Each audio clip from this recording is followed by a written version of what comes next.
खरं तर भिवंडी महानगरपालिकेचे आत्ताच प्रशिक्षण शिबिर चालू होतं आणि निकाल जो आहे तो निकाल जो पाहिल्यानंतर लक्षात येत आहे 3-4 दिवस या सगळ्या विषयामध्ये बऱ्याच चर्चा सुरू होत्या आणि या चर्चेमधून कोणत्या दिशेला भिवंडी महानगरपालिकेच्या बाबतीमध्ये निर्णय प्रक्रियेमध्ये काय करता येते या संदर्भात इथले असणारे सर्व पदाधिकारी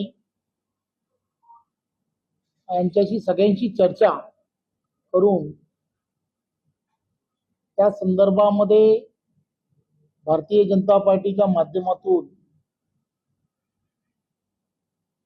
कोणी महापौर पदाच्या बाबतीमध्ये अर्ज भरावा या संदर्भात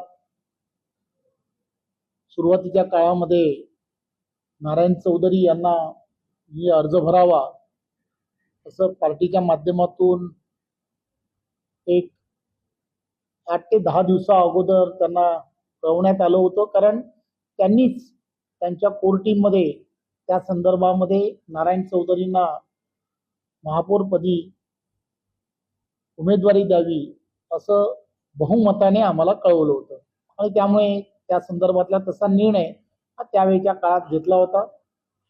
परंतु नंतरच्या काळामध्ये अनेक घडामोडी त्या ठिकाणी ज्या झाल्या होत होत्या आणि त्यामुळे भारतीय जनता पार्टीच्या आम्ही इथल्या असणाऱ्या प्रदेशाच्या स्तरावरती हा विषय जेव्हा लक्षात आला त्यावेळेला कोणत्याही परिस्थितीमध्ये त्या ठिकाणी स्नेहा मेहुल पाटील यांना यानंतरच्या काळामध्ये भारतीय जनता पार्टीच्या माध्यमातून उमेदवार म्हणून डिक्लेअर करावं असं भारतीय जनता पार्टीच्या माध्यमातून कळलं. आम्ही त्यांना कळवलंही. काल पूर्ण संध्याकाळपासून आज सकाळपर्यंत आम्ही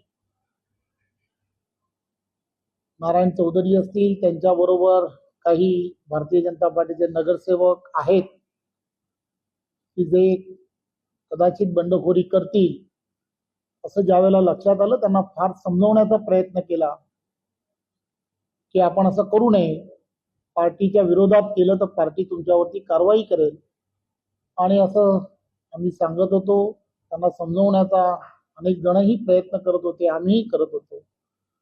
परंतु आता सकाळपर्यंत ते असं म्हणाले होते की हो आम्ही तसं करणार नाही, परंतु त्यांनी बंडखोरी केलेली आहे हे आता निकालाच्या अंती लक्षात येत आहे.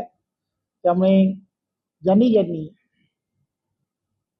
पक्षाचा व्हीपच्या विरुद्ध काम केलंय किंवा मतदान केलंय, पक्ष त्यांच्या विरुद्ध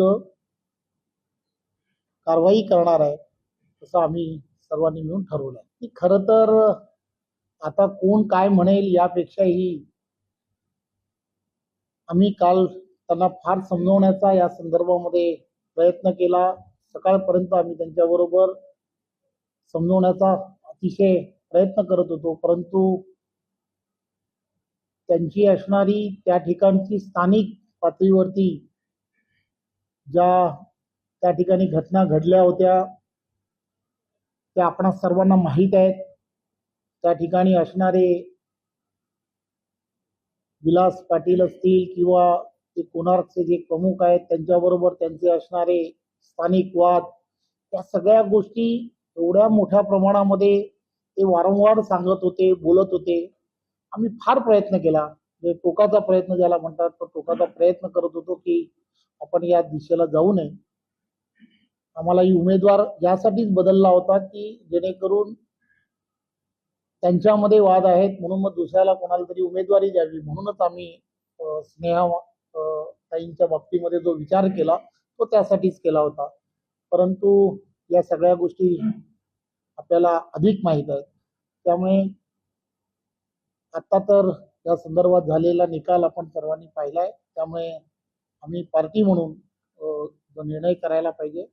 ज्यांनी कोणी बंडखोरी केली आहे त्या सर्वांवरती आम्ही कारवाई करणार आहोत.